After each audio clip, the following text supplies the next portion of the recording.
This segment of Delmarva Life is brought to you by Peninsula Home Care. They are the leading cause of deaths and disability in this country. Chronic disease is basically a disease that lasts 3 months or more. Now, we talked about one of them just before the break, lung cancer. But there are so many other chronic diseases. According to the Department of Health, Alzheimer's classifies as a chronic disease, as does arthritis, asthma, cancer, diabetes, heart disease, even obesity, and yeah, tobacco use. So how many people are affected? Well, the Centers for Disease Control and Prevention reports as of 2012, about half of all adults, or 117 million people, had one or more chronic health conditions. And the CDC reports 1 of 4 adults has 2 or more chronic health conditions. Well, maybe you're one of the millions of people living with a chronic illness. You can take an active role in managing it. Joining us today to tell us how is Therese Ganster, who's the community liaison with Peninsula Home Care. Thanks for coming in. Thank you. So we're talking chronic diseases. Honest to goodness, we really can self-manage? We can, and we should. How? How can we self-manage? Well, first of all, we need to understand the difference between chronic disease and chronic illness or chronic conditions. Okay? The disease portion is where people often are afraid that they're going to, as the kids would call it, get the cooties from, that it's contagious, okay? Or that there is no hope or in solving the process. The disease management portion also is where our physicians are key, because they're the ones who come up with our treatment and our medications that are going to help with that process.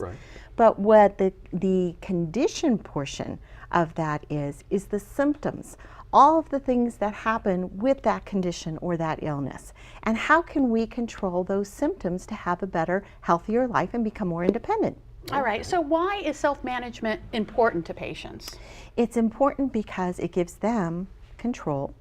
It teaches them life skills and lifestyle changes, and they can break down what absolutely can work for them.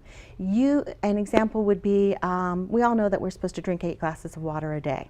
We also know that that helps with all of our possible diseases that we've listed earlier. But many of us don't like to go to the bathroom. We might be traveling a lot. We might be too active, or we just don't like the taste of water. So how can we break that down? How can we make it, is it first something that's achievable? Is it something that they want to do? Do you want to make that water come and be able to drink? Okay, so I'm going to decide that I'm going to drink a glass of water when I first get up after I brush my teeth. I'm going to drink after every meal. I'm going to have another glass of water at bedtime. You almost have your 8 glasses in and you don't even think about it. Do you think people have a hard time self-managing? Absolutely. Absolutely. I think the hardest thing for us is to feel that we can break it down into action plans, know what those decisions are, and how to communicate to others that we can do it and that our caregivers can help us with that.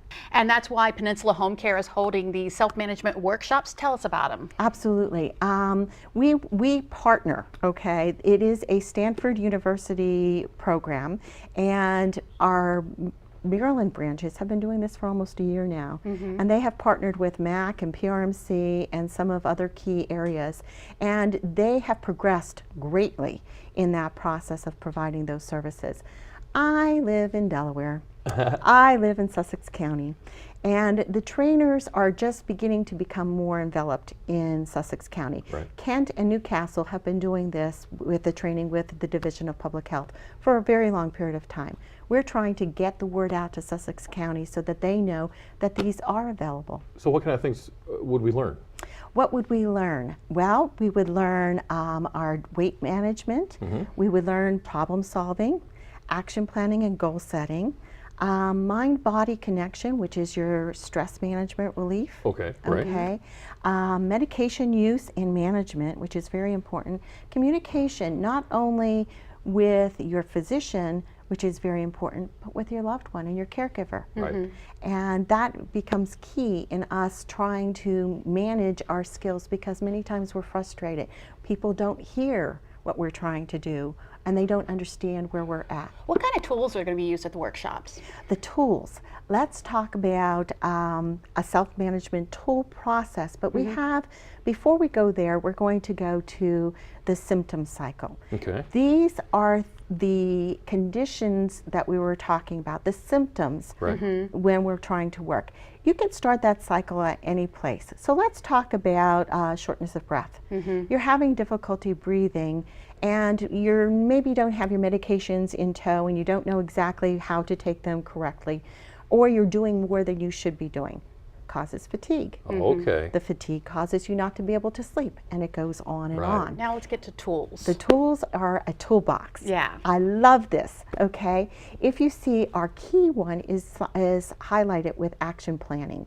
These tools are the things that will help you work through the conditions that you feel are the most difficult, the How symptoms about that that? are the most difficult. Okay. Cerise, thank you. That is awesome. And the workshops are free. They're They free. are free, and please call our office. We would more than happy if we can get 5 from a senior center, church group, anywhere.